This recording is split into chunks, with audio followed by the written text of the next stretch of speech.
pastor falou na sua pregação algo mais ou menos assim, que o Brasil não é de Jesus, a igreja é de Jesus.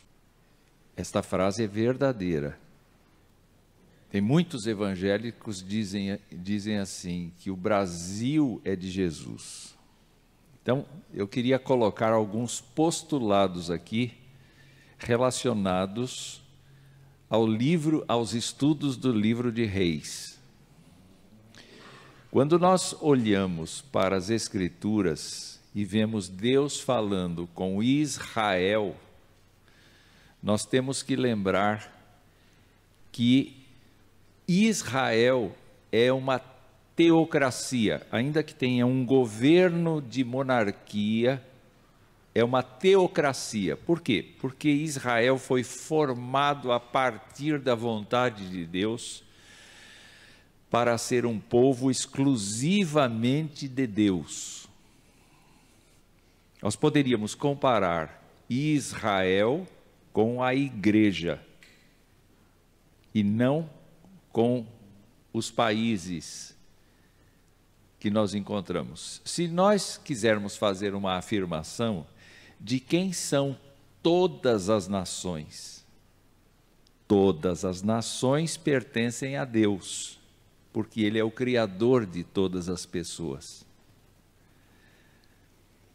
Entretanto, o povo de Deus, que é governado teocraticamente por Deus, que tem as suas leis impressas no coração, não são as nações, mas a igreja do Senhor. E não necessariamente a igreja instituição, porque dentro da própria instituição eclesiástica existem os salvos e os não salvos, que convivem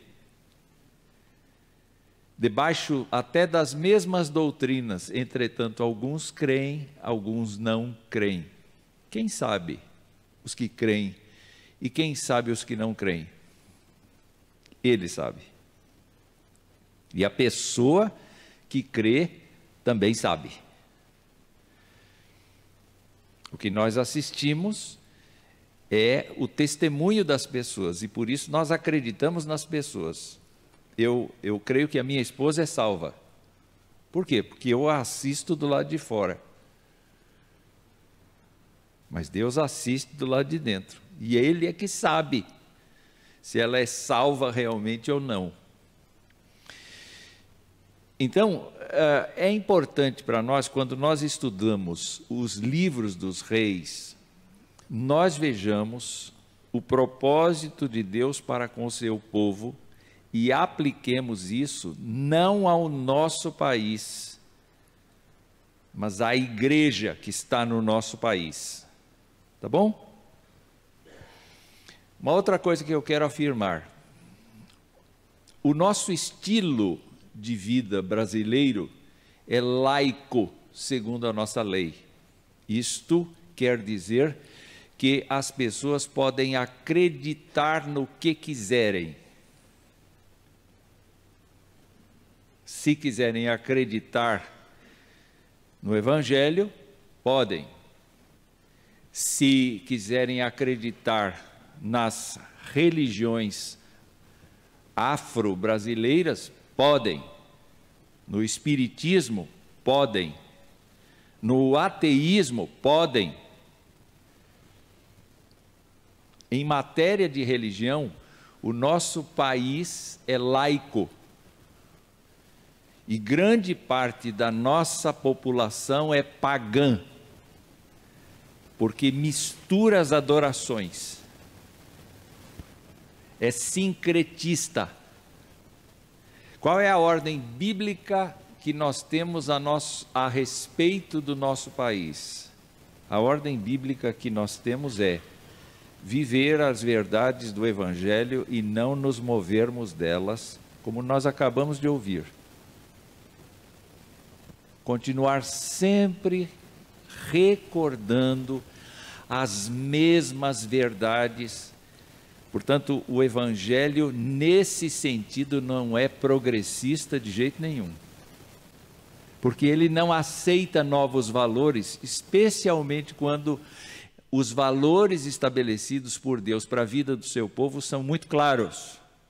O que é, o que não é, não é. Mas o nosso Evangelho não é conservador. Porque cada um de nós precisa todos os dias recordar e viver, recordar e crescer, recordar e ser mais poderosos na palavra, mais frutíferos nas obras cristãs. Então, vocês percebem que o crente não é democrático, não é laico, o crente é teocrático. E por isso, quando ele lê os livros de Reis, ele deve olhar sob esta ótica e verificar como Deus interviu na história. Tá bem? Eu, infelizmente, não tenho como abrir espaço para discussão por conta da ausência desse instrumento de trabalho aqui, por conta da nossa transmissão. Mas seria um debate interessante. Vamos só recordar que nós temos, então,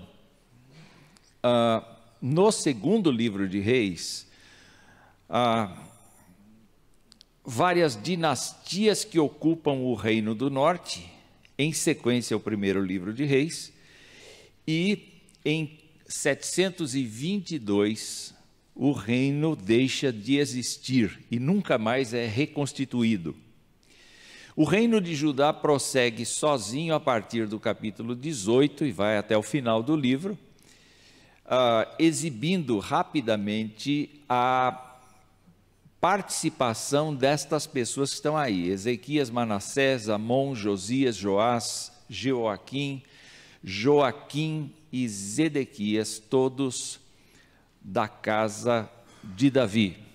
E nós vimos no finzinho da aula de domingo passado o tratamento especial que foi dado a Joaquim.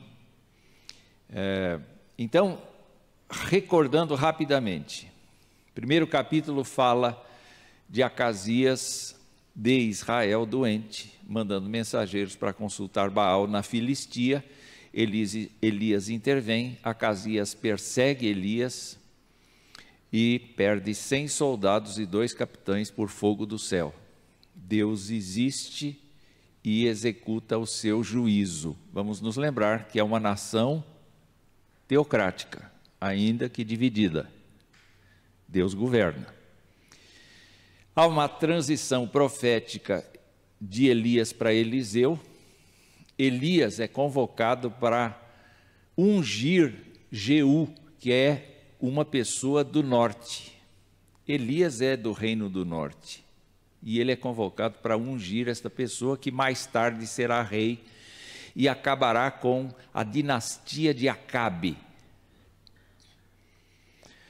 Então a gente está vendo que entram os profetas aí e, na verdade, boa parte deste segundo livro se dedica ao ministério de Eliseu. Vocês podem ver aí que até o capítulo 13, dos 25, não é? Aparece Eliseu aí, e o objetivo do ministério de Eliseu é, de certa maneira, governar teocraticamente os reis do norte, o reino do norte, porque o reino do norte não obedece a Deus, os reis não obedecem a Deus. Então Deus levanta profetas que servem como que governadores, em substituição aos reis que são absolutamente nulos, não é?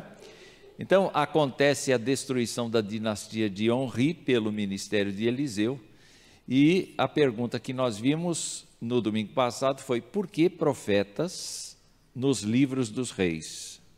E Arnold e Bayer dizem isto: o motivo dessas narrativas sobre Elias e Eliseu, portanto, é de mostrar que o reino, e nesse caso o reino do norte, teve sucesso quando seguiu a liderança dos profetas e não dos reis. Os reis foram ali como que espantalhos.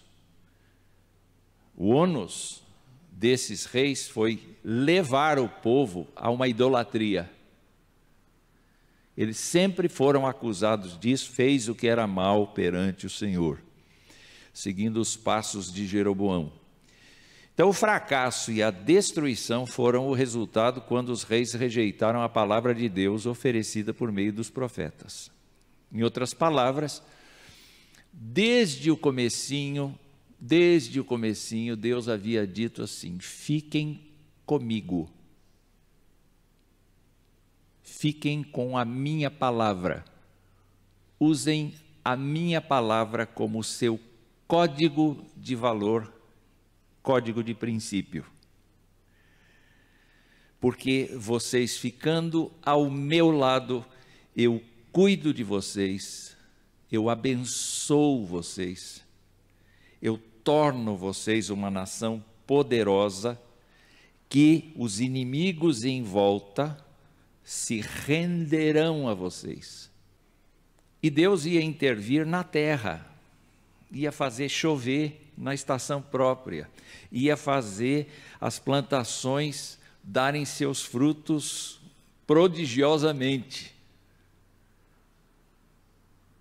Então as nações em volta iam acabar reconhecendo que o Deus de Israel poderia ser o Deus deles também. Uma liçãozinha para a gente aqui. A igreja usufrui da graça para que os nossos vizinhos vejam como a gente é bem-aventurado? Como é que a gente reage diante das tribulações e eles ficam impressionados de ver como a nossa confiança não esmorece, mesmo sem enxergar o Deus que nos criou. De repente os vizinhos vêm na nossa porta, batem na nossa porta e imploram que a gente interceda por eles a Deus, porque o Deus da gente nos faz pessoas boas. O espírito do livro dos reis continua aqui, do mesmo jeito. Então, quando a palavra de Deus prevaleceu, Deus foi próspero com aquele povo. Era a condição da responsabilidade. O último item da nossa pregação de hoje. Qual é a nossa responsabilidade? Vocês viram que eu aumentei aquele quadrinho de domingo passado. Ninguém enxergava nada, né? Já dá para enxergar um pouco mais? Já dá. Eu abri aqui o leque. Vocês podem ver, então, aqueles quadrinhos azuis do lado de lá, que nós temos dois profetas que agem no governo, que agem trabalhando na vida das pessoas, que fazem milagres. Ressurreição de morto aconteceu naquele período, multiplicação de pães, águas amargas tornadas potáveis, milagres que a gente não consegue explicar, aconteceram naquela época por meio do ministério de Eliseu. Vocês já viram ferro boiar? Eliseu fez. Ferro boiou. E o rapazinho que tinha emprestado o machado conseguiu pescá-lo para devolver ao seu dono legítimo. Quer dizer, coisas pequenas, mas que mostram que estar com Deus é andar, como diz aquele cântico, andar no sobrenatural. Porque é andar na graça, andar na perspectiva do que Deus pode fazer, não do que eu posso fazer. E isso é para a igreja, não é para o país. Não é? O nosso compromisso com o país é orar para que a gente tenha vida sossegada. Então, Elias e Eliseu trabalharam, mas também Jonas e Amós pregaram. Jonas especificamente contra a Síria e Amós contra a idolatria e injustiça social do povo. Estão vendo lá? Essa foi a pregação de Amós. Agora, do lado de cá, provavelmente nós temos, naquele primeiro período, os ministérios de Obadias e de Joel. E se nós nos lembrarmos, o que Joel profetizou? Entre outras coisas, o que ele profetizou? Pode falar, pode falar. A vinda do Espírito Santo sobre as pessoas, para morar. Ó, desde quando isso está pronto? Ó, desde quando isso está revelado? Desde 3.000 anos quase. E aconteceu isso no Pentecoste. Então, nós temos a atividade profética, e nós vamos ter oportunidade aqui na Escola Dominical de estudar cada um desses livros aí, mas na segunda parte, quando só existe basicamente o reino de Judá, olha quantos profetas tem. Dá para ver? Isaías, Miqueias, Naum, Sofonias, Jeremias, Daniel, Abacuque e Ezequiel.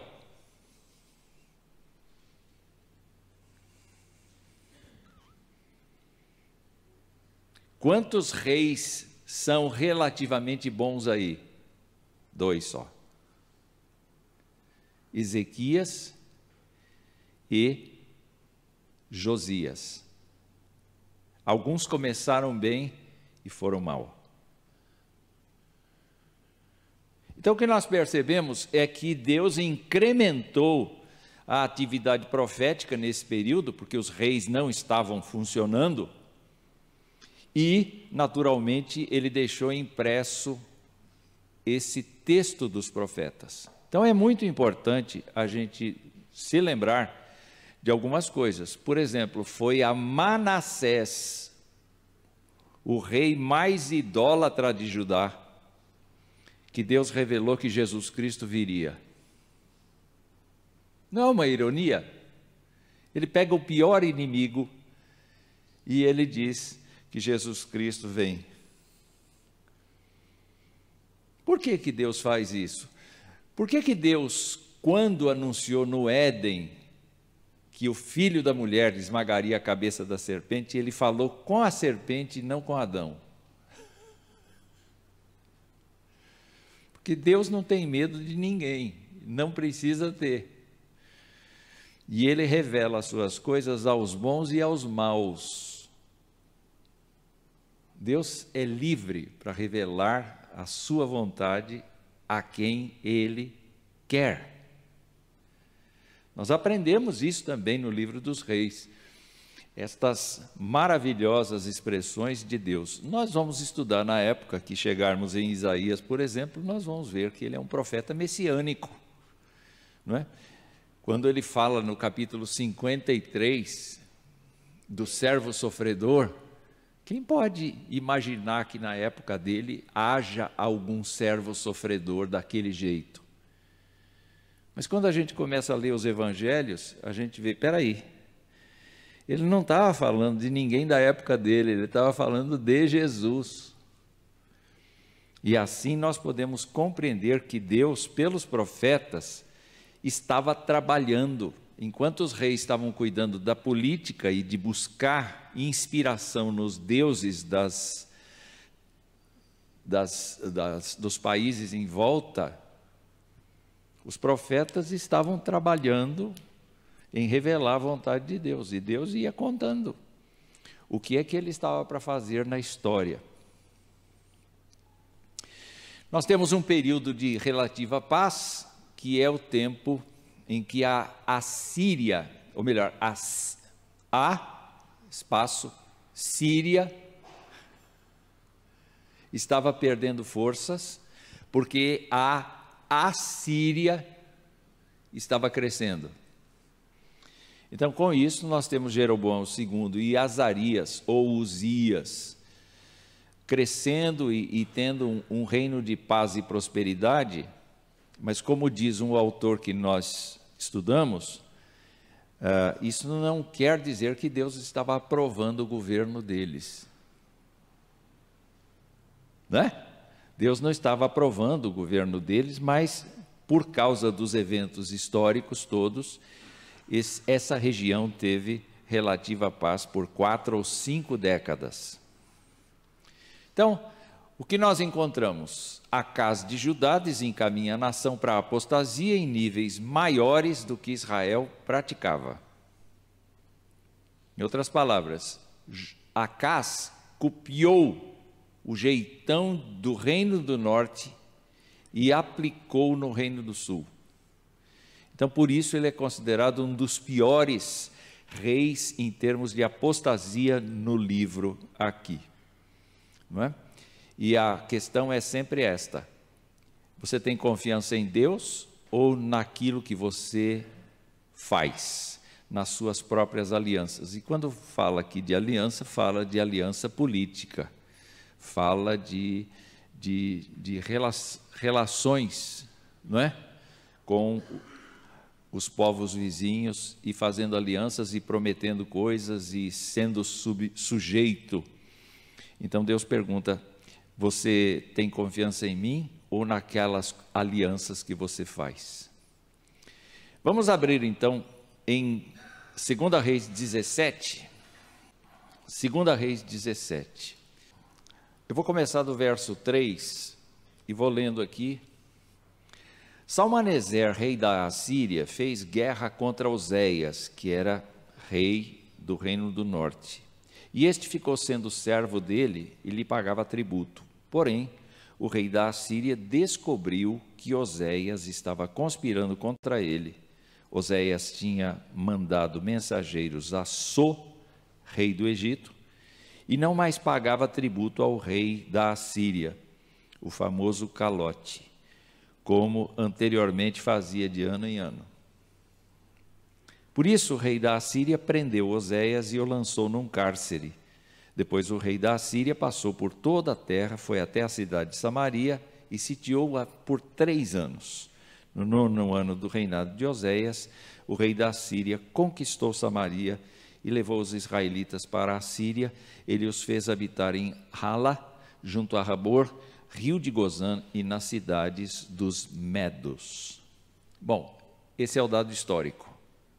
Agora vamos aos dados explicados teologicamente. Isso aconteceu porque os filhos de Israel pecaram contra o Senhor seu Deus, que os tirou da terra do Egito e os livrou do poder de Faraó, rei do Egito. E temeram outros deuses. Andaram nos estatutos das nações que o Senhor expulsou de diante dos filhos de Israel e nos costumes estabelecidos pelos reis de Israel. Os filhos de Israel fizeram contra o Senhor seu Deus o que não era reto. Edificaram para si lugares altos em todas as suas cidades, desde a torre dos vigias até a cidade fortificada. Levantaram para si colunas e postes da deusa Azerá em todas as colinas mais elevadas e debaixo de todas as árvores frondosas. Queimaram ali incenso em todos os lugares altos, como as nações que o Senhor havia expulsado de diante deles. Cometeram ações perversas para provocarem o Senhor a ira, e serviram os ídolos dos quais o Senhor lhes tinha dito: não façam estas coisas. O Senhor advertiu Israel e Judá por meio de todos os profetas e de todos os videntes, dizendo: voltem-se dos seus maus caminhos e guardem os meus mandamentos e os meus estatutos, segundo toda a lei que ordenei aos pais de vocês e que lhes enviei por meio dos meus servos, os profetas. Porém, eles não quiseram ouvir, se tornaram obstinados e foram teimosos como seus pais, e não creram no Senhor seu Deus, rejeitaram os estatutos e a aliança que Deus tinha feito com os pais deles e desprezaram as suas advertências, seguiram os ídolos sem valor e assim eles mesmos se tornaram sem valor. Seguiram as nações que estavam ao redor deles, das quais o Senhor lhes havia ordenado que não as imitassem. Desprezaram todos os mandamentos do Senhor seu Deus e fizeram para si imagens de fundição, 2 bezerros, fizeram um poste da deusa Azerá. e adoraram todo o exército do céu, e serviram Baal. Também queimaram os seus filhos, as suas filhas como sacrifício, deram-se à prática de adivinhações e acreditaram em agouros. Venderam-se para fazer o que era mal aos olhos do Senhor, para o provocarem a ira. Por isso o Senhor muito se indignou contra Israel e o afastou da sua presença, e nada mais ficou, a não ser a tribo de Judá. Também Judá não guardou os mandamentos do Senhor seu Deus. Pelo contrário, andaram nos costumes que Israel introduziu. Por isso o Senhor rejeitou toda a descendência de Israel e os afligiu, e os entregou nas mãos dos espoliadores, até que os expulsou da sua presença. Pois quando ele separou Israel da casa de Davi, e eles fizeram de Jeroboão, filho de Nebate, o seu rei, Jeroboão levou Israel a abandonar o Senhor e o levou a cometer grande pecado. Assim, os filhos de Israel andaram em todos os pecados que Jeroboão tinha cometido, nunca se afastaram deles, até que o Senhor afastou Israel da sua presença, como havia falado pelo ministério de todos os seus servos, os profetas. E assim Israel foi levado cativo da sua terra para a Síria, onde permanece até o dia de hoje. Vocês viram como o autor explicou direitinho por que a derrocada de Israel? Isto serve para explicar por que a derrocada da igreja. Porque a igreja não permanece nos fundamentos da palavra do Senhor e vai adquirindo modernismos, modernidades, teorias que se transformam em dogmas. E por isso, em cada geração, a igreja tem a sua queda. Não tem nenhuma mensagem otimista aí, pastor? Tem, o remanescente permanece. Elias disse assim: Senhor, só eu fiquei, a minha congregação tem um só, que sou eu. E Deus disse: não, eu separei 7.000 joelhos para mim, que não vão adorar Baal, que não vão mudar de ideia. Então a igreja padece do mesmo problema, as pessoas param de perseverar.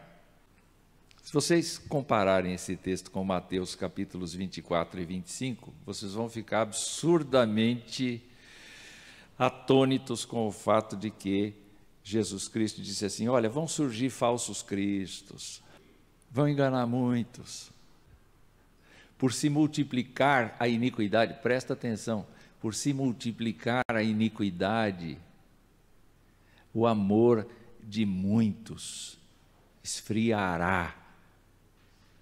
Continuarão sendo religiosos, continuarão sendo evangélicos, continuarão frequentando as igrejas, continuarão frequentando as presbiterianas, inclusive, mas não haverá amor nos seus corações.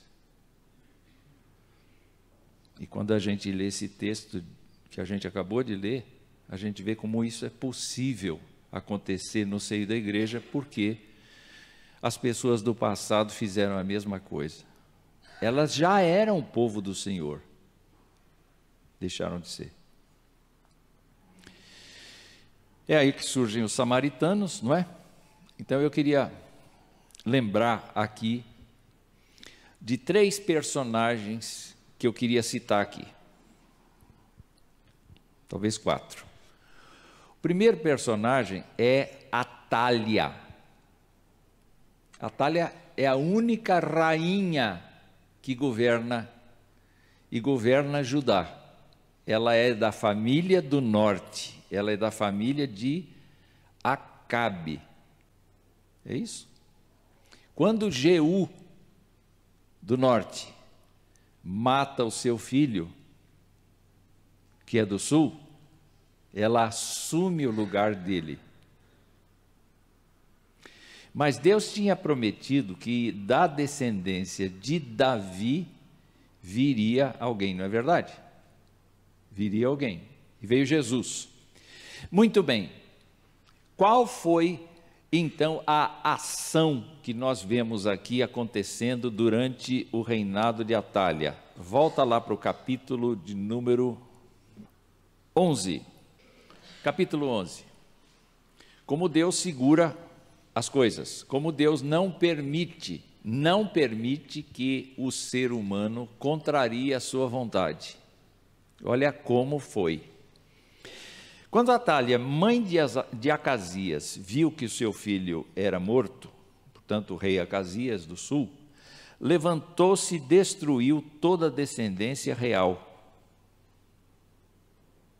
Viu só?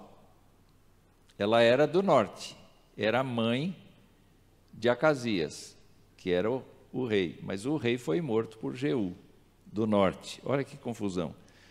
E aí então, ela destrói toda a descendência de Davi. Portanto, Atália se torna maior que Deus? Não.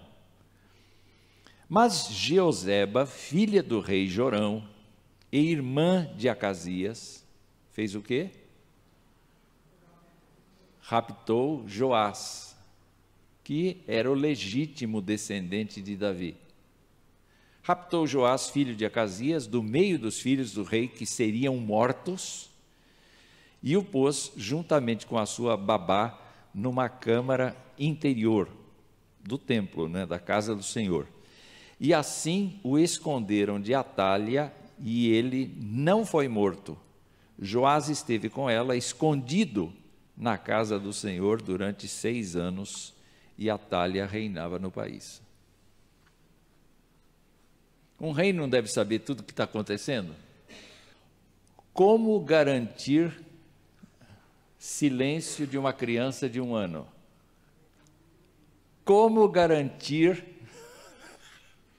que essa criança seja criada, aprenda a ler, tenha convivência sem sair da casa do Senhor? Segredo guardado a 7, 18, 25, 39 chaves. Responsável pela operação, um homem chamado Jeoiada, que fez um pacto com o Senhor. Vamos chamar isso de igreja subterrânea? Porque era a descendência verdadeira sendo preservada. Nós vimos na semana passada que o rei Joaquim, quando foi pressionado pela Babilônia, ele se entregou. E a Bíblia nos conta que ele ficou preso 37 anos. O rei depois dele foi morto, foi executado. Mas ele não foi executado, ele ficou preso 37 anos, e o rei que sucedeu Nabucodonosor veio, pegou esse homem, tirou da cadeia, deu uma pensão para ele e fez ele comer da casa dele até o fim dos seus dias. Agora você encontra, bem antes, esse relato de uma mulher corajosa que pega o sobrinho de 1 ano, esconde dentro da casa do Senhor e mantém esse menino durante 6 anos preso.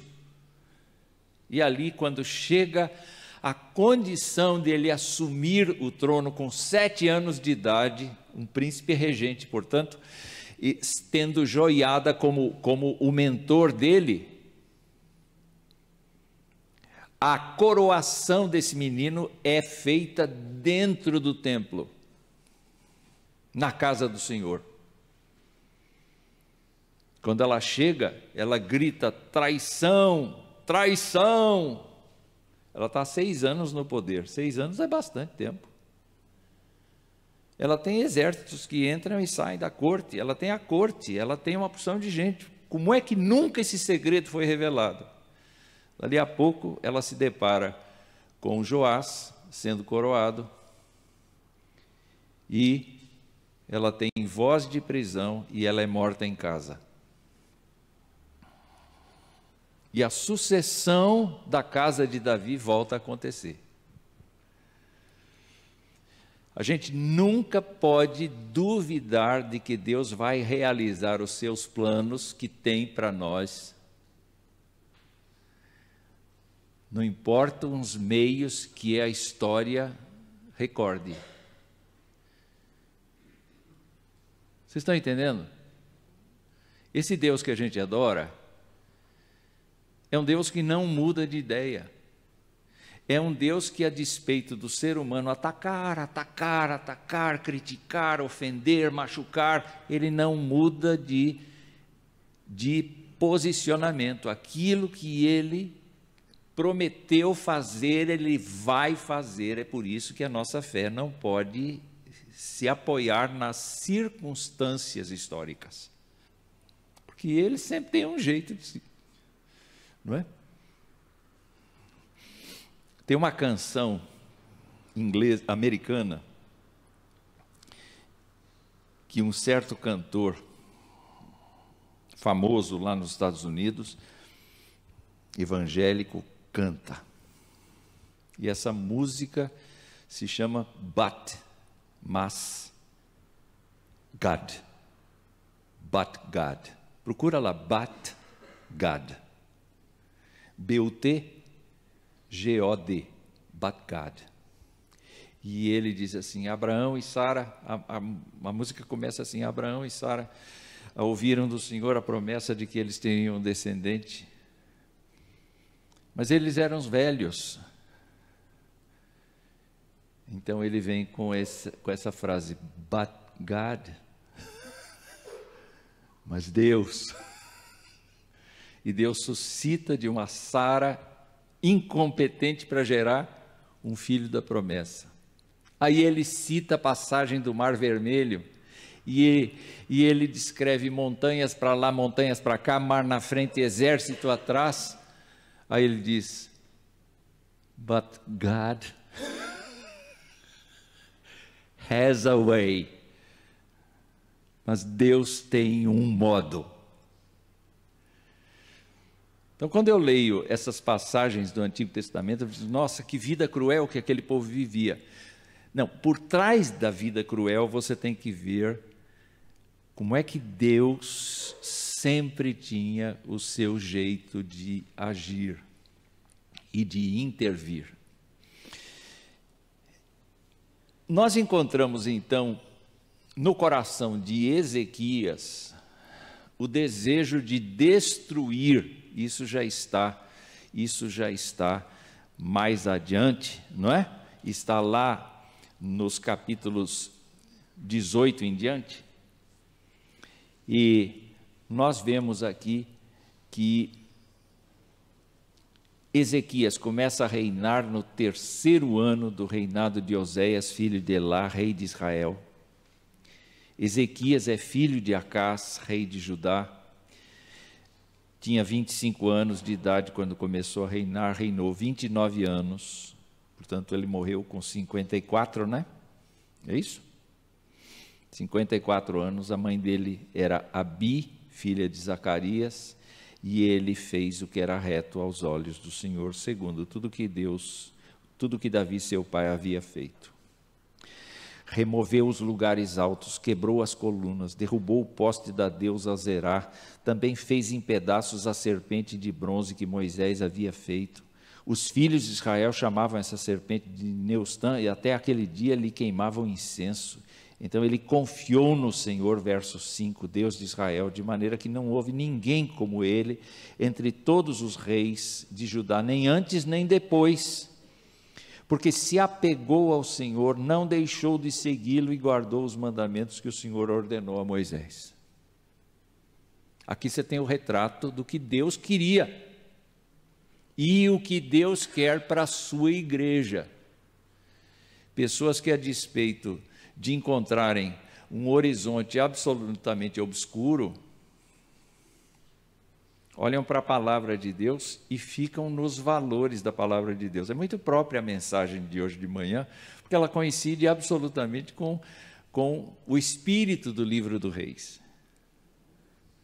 Continua na palavra, a despeito do que você sofre, a despeito do que você percebe, a despeito dos comentários que você ouve. Eu estou muito envenenado com os comentários desse nosso tempo aqui. Quem está certo? Nenhum está certo. Todo homem é imperfeito.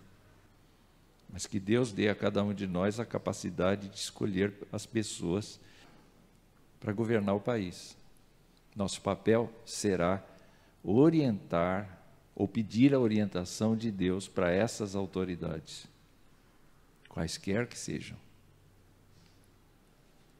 E ainda que venha uma situação que não é a nossa favorita, não tira o foco do Senhor, não. Não tira o foco do Senhor. Porque o Senhor está conduzindo a história e se nós temos que passar por determinada situação, qualquer que seja, Ele vai estar conosco. Então eu quero encorajar vocês a serem idôneos no uso do seu direito constitucional. Façam isso com idoneidade, para quem quer que seja que votem, porque a decisão é pessoal e secreta. Se me perguntarem para quem eu vou votar, eu vou negar, porque é um direito meu não revelar para quem eu vou votar. Como é? Eu não estou entendendo. A dona Leonor quer falar. Mas Deus manda que oremos, né? Peçamos a Ele, né? O governo, né? Peça com humildade. Né? E a gente tem que fazer isso, quem é crente de verdade. Né? Mas como nós não somos os únicos, achou but God, leia aí, a letra é muito inspiradora. Como nós estamos no meio de uma nação que não teme o Senhor, cada um de nós tem que exercer o direito do voto e orar pela nação. Mas o que nós aprendemos pelas Escrituras, Leonor, é que a gente não contamina os irmãos de fé com a nossa opinião. A gente é livre. Abrão lá não disse, se tiver 50 justos, o Senhor vai destruir Sodoma e Gomorra. E foi abaixando para 30. O seu exemplo não se aplica aqui. Não, pelo seguinte, naquela cidade todos iam morrer. Todos. Abraão intercede em favor do seu sobrinho. E ele diz, se houver um justo ali, o Senhor vai livrar o justo? Vou. Então, o teor desta oração, Leonor, é de intercessão de uma pessoa ou em favor de uma família que estava dentro de uma cidade que ia ser destruída por Deus. Então, o contexto ali é um pouco diferente, porque não ia sobrar nada dali. Então, Deus disse, antes de destruir tudo, antes de acabar com o Brasil de Sodoma, eu vou tirar os que são meus. É outra situação. Aqui nós estamos vivendo como peregrinos e forasteiros, como intercessores de um país que não é crente, mas que vai continuar existindo, porque até agora a gente não tem nenhuma revelação de que o Brasil vai ser destruído por fogo do céu. Entendeu? É necessário a gente pensar que determinadas situações são diferentes, e aqui é muito diferente. Nós somos um povo missionário aqui. O nosso dever é orar por quem assumir a direção do país, mas quem é que vai pôr as pessoas que vão governar? A maioria do povo. Agora, na nossa doutrina reformada, nós exaltamos a questão da liberdade de consciência de cada crente. Então nós não temos que ficar dizendo, você tem que votar no fulano de tal. Nenhuma igreja pode fazer isso, porque a igreja não é uma instância do Estado. Ela é a parte do Estado. Nós somos cidadãos. Mas a igreja vota em Jesus. Não vota meramente nos governantes. Eu sei que é complicado isso. Os governantes são passageiros. Mas a igreja vota em Jesus, vive para Jesus e serve a quem for necessário servir. Eu vou dar um exemplo que é um pouco mais adequado. O apóstolo Paulo vivia no Império Romano. Ele era um cidadão romano. Ele ganhou esse direito por nascimento, por mérito da família dele. E quando ele chegou a orientar os romanos a respeito, os que habitavam em Roma, os cidadãos romanos de Roma, para quem ele escrevia, ele disse assim: vocês se sujeitem às autoridades superiores, porque elas são ministros de Deus para o teu bem. Não importa se a gente goste ou se a gente não gosta. O povo escolheu. Nós não estamos aqui para modificar a vontade do povo, nós estamos aqui para dizer, olha, Deus quer que esta nação viva pelos valores do Senhor Jesus. Esse é o nosso serviço. Por quê? Porque as autoridades que estão postas são ministros de Deus e elas vão prestar contas da sua administração a Deus. Não vai ser relatório a cada 4 anos, não. Porque eu fiz, porque eu deixei de fazer, porque... Elas vão prestar da sua administração a Deus do que fizeram com a população. Deus permite que as nações andem segundo os seus próprios desígnios, sem que isto interfira na sua vontade absoluta de que todo joelho se dobre, toda língua confesse que Jesus Cristo é Senhor para a glória de Deus Pai, porque isso vai acontecer. Até quem diz que não precisa de Deus vai dizer Jesus Cristo é Senhor. Não vai dizer de coração, mas vai dizer rangendo os dentes. Mas vai dizer. Então nós já somos mais que vencedores. Porque nós temos Jesus. O que nós devemos fazer? Usar o nosso voto com consciência. É por isso que o crente dobra o seu joelho e diz, por misericórdia, Senhor, me orienta, me dá critérios para escolher este ou aquele, ou aquela, ou aquele ou aquela. Senhor, me dá tua orientação, porque o crente não vive pelo que vê, o crente vive por fé na graça de Deus.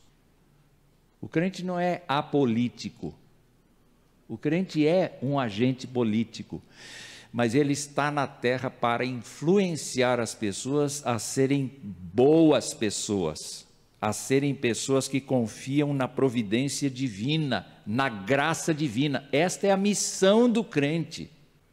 Se você não entende assim, tem o direito de não entender assim, claro, mas olhe para a palavra de Deus e você vai descobrir que nós somos acima dos cidadãos normais desta terra, porque nós procuramos o interesse do Senhor Deus e não os interesses meramente do nosso semelhante. É complicado. É muito complicado. Nada impede que você seja um militante político, mas isso não tem nada a ver com a vida de crente. A vida de crente é mais alta, é mais nobre do que simplesmente dizer, vota no fulano, vota no fulano, vota no fulano, ou vota na fulana, vota no... O crente está muito mais acima disso. O governante que subir lá tem que fazer a vontade de Deus. A governante que subir lá tem que fazer a vontade de Deus, e eu vou interceder diante de Deus para que essa pessoa, se porventura não fizer a vontade de Deus, seja repreendida. Porque a nossa missão não é simplesmente pôr alguém no governo. Nós não somos essas pessoas, nós somos pessoas regidas pelo próprio Deus. Isso complica tudo, não é? Não complica? Ezequias, então, fez isso. Eu vou terminar em 2 minutos. Ou 3. Depois dos 2 mais 3, por aí vai. Ezequias fez isso. E a nação de Judá cresceu espiritualmente por conta disso, porque ela foi confrontada nos seus pecados. As pessoas se tornaram praticantes da palavra do Senhor, num certo sentido, não é? E elas então realizaram as festas do Senhor, exigidas lá atrás, e elas viveram um momento de alegria. De repente, Ezequias fica doente. E Deus manda Isaías dizer assim: põe em ordem tua casa, porque você vai morrer. Recado duro esse do profeta, né? Aí Ezequias vira para o lado, chora diante de Deus e diz: Senhor, eu andei na tua palavra, eu andei na tua lei, olha as reformas que foram feitas aqui. Senhor, qual é o meu pecado? E tal, etc. E ele confabula com Deus a respeito. E antes que Isaías saísse da cidade, Deus disse: volta lá. E disse para ele: vou te dar 15 anos. Aí o povo crente diz assim: está vendo? Deus muda de ideia. Eu consigo, pela minha oração, fazer Deus mudar de ideia.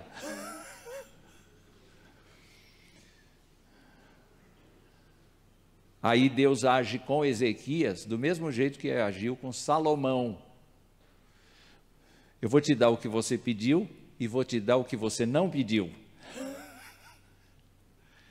E é assim: eu vou te dar 15 anos de vida, e eu não sei se eu queria isso para mim. Você já pensou se Deus dissesse para você assim: olha, você ia morrer hoje, mas eu decidi que você vai morrer em 2025.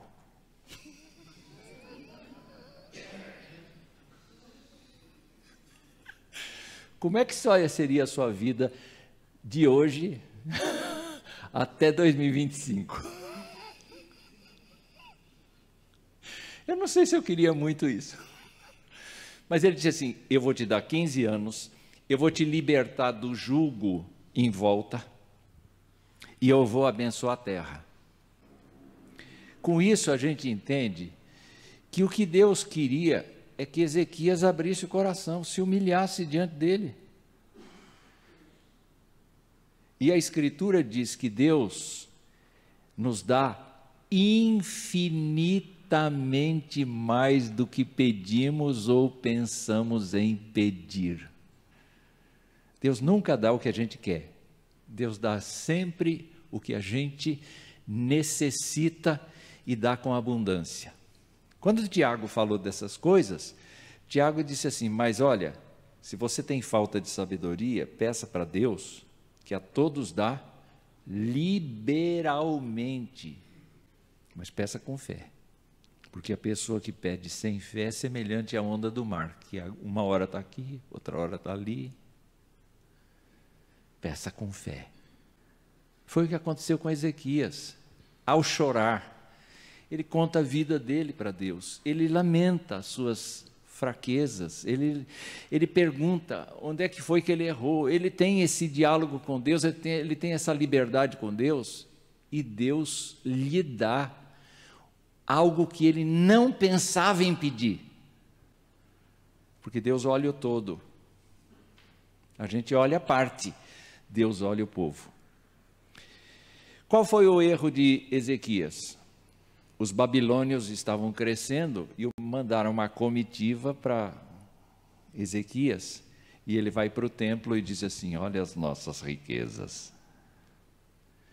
Isaías chega para ele e diz assim: escuta, Você falou alguma coisa com essa comitiva?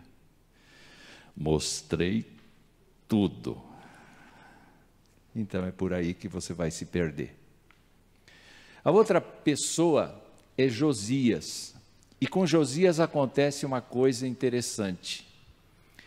A Bíblia diz que Josias mandou reformar o templo, porque os reis anteriores encheram de deuses estranhos o templo do Senhor, profanaram o templo do Senhor com altares estranhos. Josias mandou tirar tudo, e nessa reforma ele achou provavelmente o livro de Deuteronômio. O sacerdote foi correndo e disse assim: Senhor, achamos esse livro aqui, leia para mim. Quando começou a ler, a palavra de Deuteronômio começou a cair no coração de Josias e ele se rasgou. Deus do céu, olha como nós somos.